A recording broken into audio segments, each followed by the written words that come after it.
छाती में लाठियां की को लाठियां आज वो छुआड़े के मुंह पे छुआड़े के अच्छा बात लागे माय दी तके अरे बात होते छुआड़े ओके माय दिन ओके नहीं लगे छुआड़े कान में लग रहे ना एकदम अच्छा बात सब बुगला मिठा बात मोय ने छोटो मोटो छुआड़े के लेछिया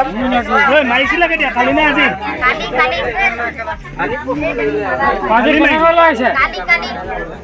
আজি কোনে वाला है ठीक আছে না কালিয়ে মইলে আনি পোয়ালি গেলা না নাই মোরা আজি এতিয়া আপনি আপো কারবালি সব খাইছিলা গো এতিয়া কোনে কেনেকা ই হল আমি নাচ গান এটো খবর না এতিয়া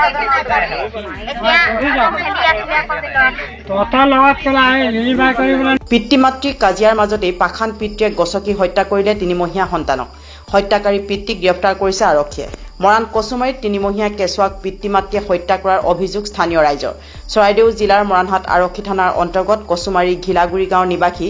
বুধনগড় আৰু হুনমণিগড়ে কাজিয়া লাগি খঙত অগ্নিশৰ্মা হৈ নিজৰ তিনিমহীয়া পুত্ৰ সন্তানক গছকি হত্যা কৰাৰ অভিযোগ স্থানীয় ৰাইজৰ আজি সন্ধিয়া নিজা গৃহত কণমানিটোক হত্যা কৰাৰ খবৰ কচুমাৰী গাঁওৰক্ষী বাহিনীক খবৰ দিয়াত গাঁওৰক্ষী বাহিনীৰ বিষয়ববীয়া ঘটনাস্থলীত উপস্থিত হৈ মৰাণহাট আৰক্ষীক খবৰ দিয়াত আৰক্ষী উপস্থিত হৈ মৃতদেহ উদ্ধাৰ কৰাৰ লগতে পাখান পিতৃ মাতৃক আটক কৰে মৰাণহাট আৰক্ষীয়ে ধাৰা ৩০৪ অধীনত গোচৰ নং 21/2024 ৰুজু কৰি পাখান পিতৃক গ্ৰেপ্তাৰ কৰিছে আৰু দেৱশিশুটিৰ মৃতদেহ মৰণোত্তৰ পৰীক্ষাৰ বাবে প্ৰেৰণ কৰিছে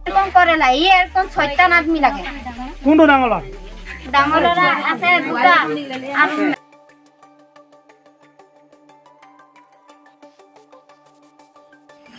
আজি মানে আমাৰ এই কচুমাৰী আৰু ঘেলাগুৰি গড়বস্তিত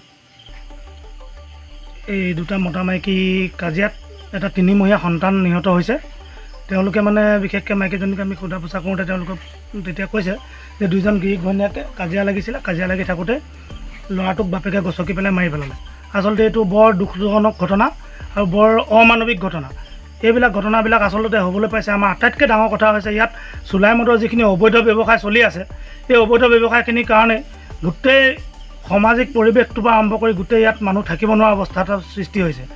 গতিকে এনেকুৱা ঘটনা যাতে অতি ভৱিষ্যত দিনলৈ নহয় তাৰ বাবে প্ৰশাসনক অনুৰোধ জনাওঁ ইয়াৰ জৰিয়তে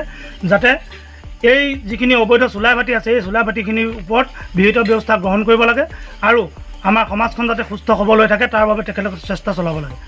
আৰু ভৱিষ্যত দিনত যাতে এনে ধৰণৰ ঘটনা আৰু কোনোদিন সংঘটিত হ'ব নোৱাৰে